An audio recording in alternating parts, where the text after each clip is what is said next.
ಮಕ್ಕಳ ಭಾಗ್ಯ. ಮೈನಾಳ. ಮೈದರ್ಗಿ ಊರಿನ ಗೌಡನಿಗೆ ಬಹಳ ವರ್ಷದಿಂದ ಮಕ್ಕಳ ಭಾಗ್ಯವಿರಲಿಲ್ಲ.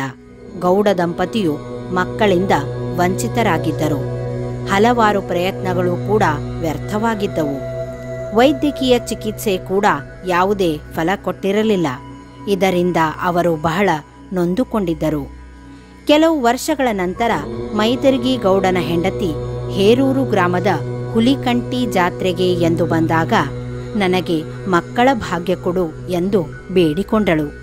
ಒಂದು ದಿನ ಅವಳ ಕನಸಿನಲ್ಲಿ ಯಾರೋ ಬಂದು ತಪ್ಪದೆ ಅಮಾವಾಸ್ಯೆಯ 12 ರಾತ್ರಿ ಗುಡಿಗೆ ಬಂದು ಹೋಗು, ನಿನಗೆ ಮಕ್ಕಳಾಗುತ್ತವೆ ಎಂದು ಹೇಳಿದಂತಾಯಿತು. ಹೀಗೆ ಪ್ರತಿ ಅಮಾವಾಸ್ಯೆಗೆ ಮೈದರ್ಗಿ ಗೌಡನ ಹೆಂಡತಿ ಗುಡಿಗೆ ಬರುತ್ತಾ ಇದ್ದಳು.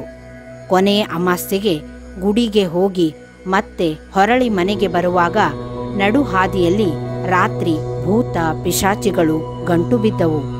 ಅವಳ ಮುಟಗಿಯಲ್ಲಿ ಇದ್ದ 5 ಹೂಗಳು ಕಸಿದುಕೊಂಡು ಹೋಗಲು ಪ್ರಯತ್ನಪಟ್ಟವು. ಹಾಗೂ ಹೀಗೋ ಮಾಡಿ ಅವಳು ಮುಟಗಿಯಲ್ಲಿದ್ದ 2 ಹೂಗಳನ್ನು ಕಸಿದುಕೊಂಡು ಬಿಟ್ಟವು. ಆಗ 3 ಹೂಗಳು ಮಾತ್ರ ಉಳಿದವು. ಇದರಿಂದ ಬೇಸತ್ತ ಅವಳು ಈಗೇನು ಮಾಡಬೇಕು ಎಂದು ಚಿಂತಿಸಿ ಆ 3 ಹೂಗಳನ್ನು ಅವಳು ಬಾಯಲ್ಲಿ ಹಾಕಿಕೊಂಡು ನುಂಗಿಬಿಟ್ಟಳು. ಅವಳು ನುಂಗಿದ ಆ 3 ಹೂಗಳ ಫಲವೇನೋ ಎಂಬಂತೆ ಮುಂದೆ ಅವಳಿಗೆ 3 ಗಂಡು ಮಕ್ಕಳು ಹುಟ್ಟಿದವು.